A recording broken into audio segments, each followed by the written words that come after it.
Hi, and welcome to another episode of Finding My Niche. I'm your host, Karen Stefano, and we're talking about the making of Why Wait. On the phone with me today is my friend and fellow actress, Amelia Grace. Amelia has walked in fashion shows for Lord & Taylor, including Charity Days supporting the American Cancer Society. She's really excited to be a part of Why Wait. Hi, Amelia. How are you? Thanks for doing this. Hi, how are you? Thank you for asking me to do it. Oh, no problem. So we're talking about the making of Why Wait, but before we get into that, we're still in a pandemic. So, Yes, we are. so It's still going. yes, it is.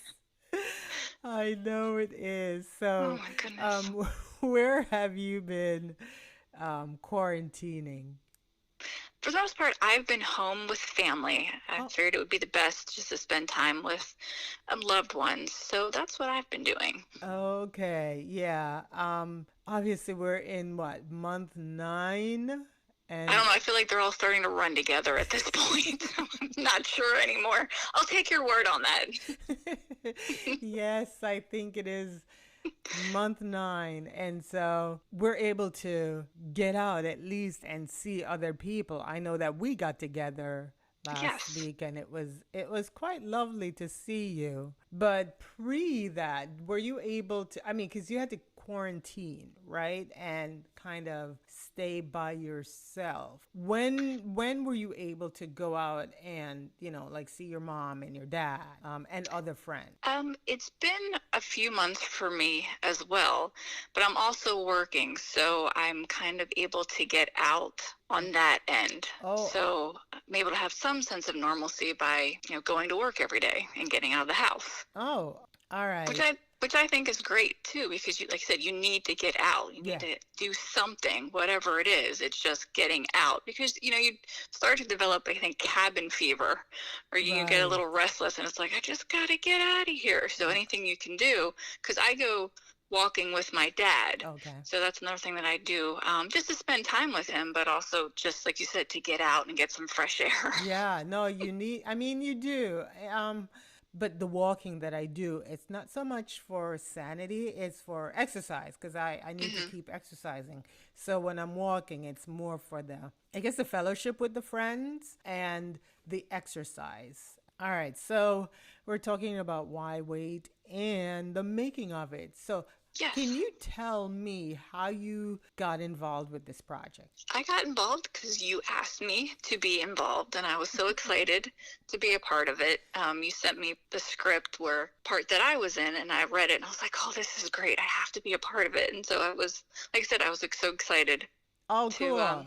Yeah, but obviously we have to talk about a little bit about how you came to be involved because we met doing a fashion show for Lord and Taylor. Yes, we did. I think we were waiting in line, and I think we just struck up a conversation, and it just went from there. Yeah, So yeah. yeah, No, it was interesting because I think we did it twice. yes, we did. Yeah, we did it twice and then we clicked, like you said. I mean, a friendship just developed out of that and we started getting together for brunch. And I didn't realize how far away you lived, even though the agency that we both were a part of, our agent, it was in Cherry Hill. Right. And it was a travel for me, but I didn't realize that it was a travel for you as well. Yes, it was. Yeah, Right. I didn't realize too, like when we would meet up for like lunch or for brunch, like how far you were commuting from. I was like, wow, Right. that's far. Yes, yes, yes. I like driving Like that's a though. drive. Yes, no, I do like driving. I like to get in my car and drive. I've done the road trip from New Jersey to Florida. So I like driving. I like to get in the car and drive. And I don't need any excuse. You say, "Hey, you want to meet?" and you're in Philadelphia. I'll come to Philadelphia. You know, that's the type of person I am. I like to Any drive. reason to drive. Any reason to drive. Yeah. So I think, when I wrote this and I was looking at the women that I wanted to be involved in the Bible study, you came to mind. And there was another young woman that I had met but it just didn't work out. So I was happy when you said yes, you would be a part of it. And I felt so bad the first time you had your call time was so early, and I didn't realize how early you had to get up to get here for the call time, which was like 8 o'clock, I think, 8 or 9. Yes, it was 8 o'clock. Yes. And I didn't realize how early you had to get up. Yeah, I had to get up at 5:30 because it Oh, took me like because I had to leave by 6:30 at the latest because I oh, wasn't sure about traffic. Actually, no, it was like 6 o'clock because I oh wanted to make sure I gosh. got there on time or even early Oh because it was about man. an hour and a half drive. But it was, like I said, it's part for the course. It was part. I didn't really mind because I like driving too. And it was somewhere, a town I'd never been in, and it was being part of this movie, so I was excited. So for Yeah. me, it really wasn't like daunting, like, oh no, I gotta get up at 5:30, and here we go. She's like, all right, gotta get up, gotta go. So Yeah, it I was mean, fine. here's the thing though, because I've had call times on other sets where it's like 5 o'clock in the morning or it's 7 o'clock in the morning, and I have to get up and do it, but I'm not the one making the call sheet. But this time I was, and I didn't take into consideration that people were traveling from far. Like I Hmm. know that the sound engineer, he was coming from Pennsylvania. And so, if we had a call time of 9, he had to get up early as well to get here by 9. It didn't occur to me. It just didn't, it wasn't in my brain to say, oh my gosh, these people are coming from so far away. Let me, try and push the call time back, because then it would affect the rest of the day. And Right. so, I mean, I know that you guys had to sacrifice and wake up early, but at the end of the day, because we weren't on set all day either, the time that was set needed to be that way so that we could get as much done in the small amount of time that we had. You know what I mean? Yeah.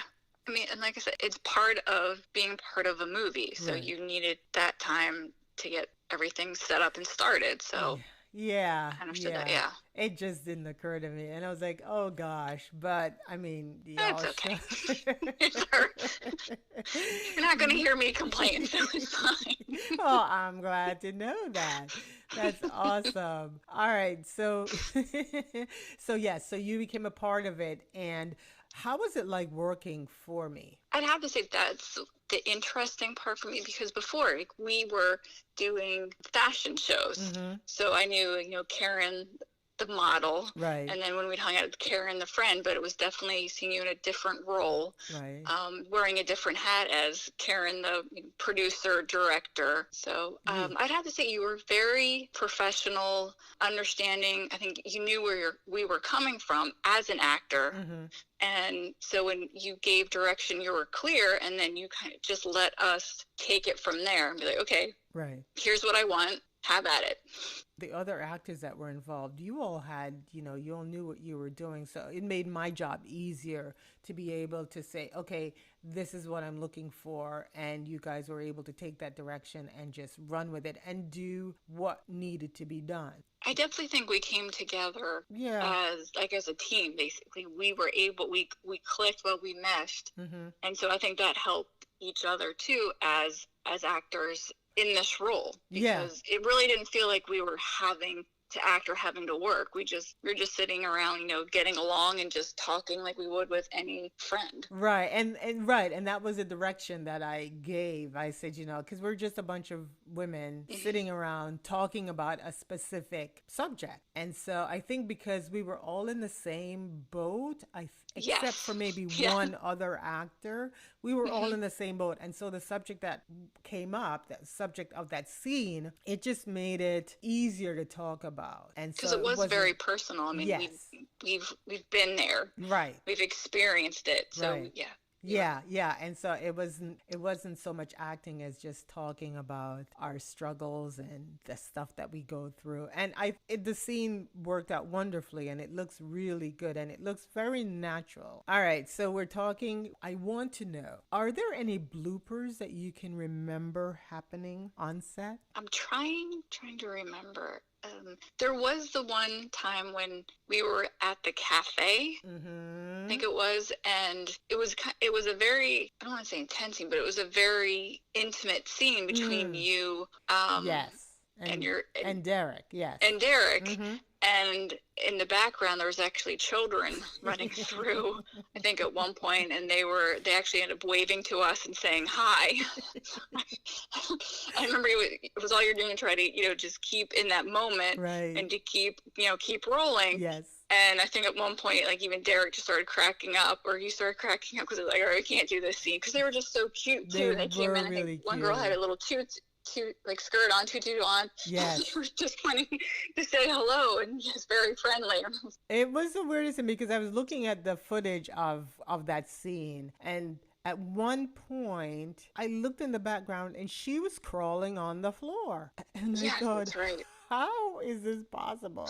I mean, that footage is not being used, but it was just very interesting, because my back was to them for the most part. But it also was the fact that I knew the little girls knew who I was, because I worked in that building. So they saw me every day. Right, and they were excited to see you that day too. So and so I think to them it was just another day, and there was Miss Karen, and they were just, they would come up and say hi, Miss Karen, and go about their business, or they would come in and share something with me, and then go about their business. So I think to them it was just a regular day.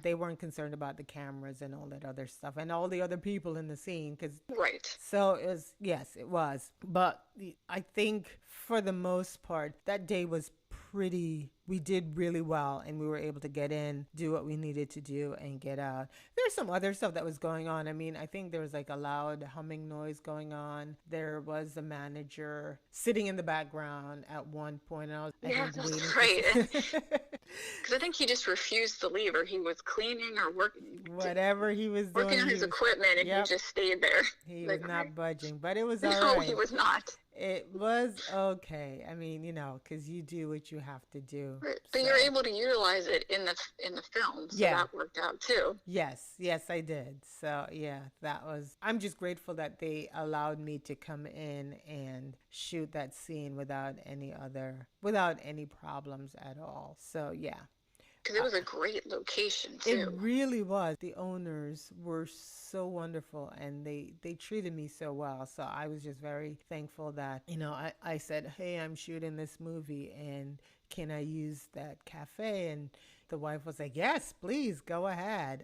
Just let me know when you're coming in, because, they also have events going on. And so I needed to make sure that I wasn't conflicting with any of the events that they were having at that time. And so it worked out. Right, because I think they had a wedding the night before. Yes. Yeah, I mean, it's a busy place. So they were, I was just happy that I was able to go in and do it without any sort of overlapping of other things going on, because I think they had an event coming up right after we finished shooting as well. So thank goodness there were no people coming in while we were still shooting. We were able to get in, shoot our stuff, and then leave. All right. Is there anything going on with you right now?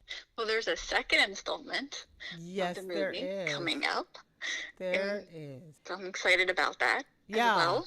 Yeah. And I can't wait. We just did a virtual reading of a couple of the scenes. Yeah. That was a lot of fun too. So it was a good experience. Yeah, no, I liked it. There was some really good feedback that I got from it, so I'm happy about that. And I think that Zoom reading. Yeah, thank you. that Zoom reading. I mean, I think it was a good platform for promoting your next film. Yes. Because everyone wanted to know. I mean, that's one of the feedbacks was everyone was like, I want to know more. I want to know what happened. Yes. So they're kind of on their edge of the seat now, waiting, going, okay. Yeah. So what is going to happen? Yeah. I think I told you, like, one of them, she was happy, but she was sad because she wanted to know what happened. You want to come back for more. God willing, we will be able to start shooting in spring of 2021. Yay, I can't wait. Yeah, I can't wait either. So, yeah. All right. Thank you for doing this. I appreciate it. You're welcome. Thank you. All right, thank you for joining us. And on the next episode of Finding My Niche, join me in welcoming actress Barbara Munsami. Thank you so much. Have a wonderfully blessed